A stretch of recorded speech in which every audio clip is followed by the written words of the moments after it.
de l'amour et la confiance totale en Dieu. Nous savons du reste que toutes choses concourent au bien de ceux qui aiment Dieu, de ceux qui sont appelés selon son dessein. Aimer Dieu, le fruit de la paix. Si nous en sommes venus à aimer Dieu, c'est parce que nous avons reçu son appel. Nous sommes des êtres incapables de connaître Dieu par nous-mêmes. Aimer un être que l'on ne connaît pas est impossible tant qu'il n'y a pas dit d'appel. Cela est également impossible tant que nous ne connaissons pas l'amour de Dieu pour nous.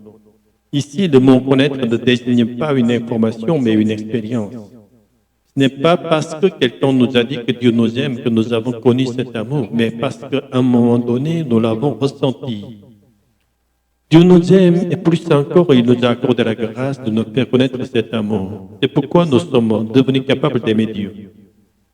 Croire que Dieu gouverne toute notre vie. Si Dieu nous aime et si nous aimons Dieu, nous devons pouvoir croire que Dieu contrôle toutes les situations de notre vie. Pourtant, en réalité, parmi ceux qui confessent aimer Dieu, ils sont très peu nombreux à croire véritablement en cela.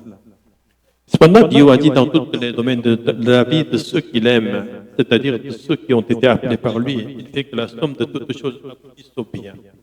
La souffrance d'aujourd'hui n'est elle aussi qu'une étape intermédiaire pour nous conduire vers le bien. Nous devons croire que Dieu est au-dessus de toutes les circonstances de notre vie. L'amour de Dieu est à la limite de notre foi. L'amour de Dieu n'est pas une réalisation émotionnelle passagère, mais un amour fidèle et éternel. Nous n'avons pas la capacité d'aimer Dieu avec la même fidélité que celle avec laquelle Dieu nous aime. La foi de Dieu envers ceux qui croient en Jésus est parfaite et réciproque, mais notre foi à nous est toujours insuffisante et imparfaite.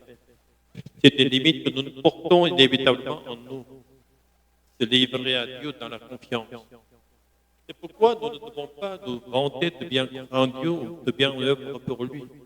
Le mieux que nous puissions faire est de faire confiance à Dieu et de nous offrir à lui afin qu'il puisse agir à travers nous.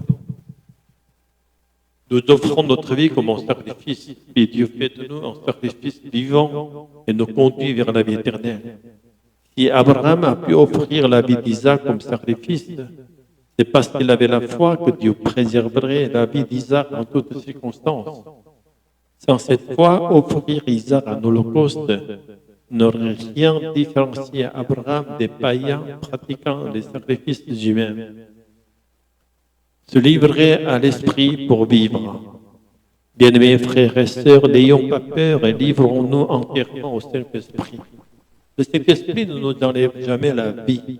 Au contraire, il nous fait vivre et nous fait vivre éternellement. Se livrer au Saint-Esprit, c'est en réalité l'essence même de la pratique chrétienne. C'est pour cela que Jésus a donné sa vie sur la croix pour nous. Et lorsque nous donnons à notre tour notre vie pour Dieu, comme Jésus, nous renaissons nous aussi comme des êtres destinés à vivre éternellement.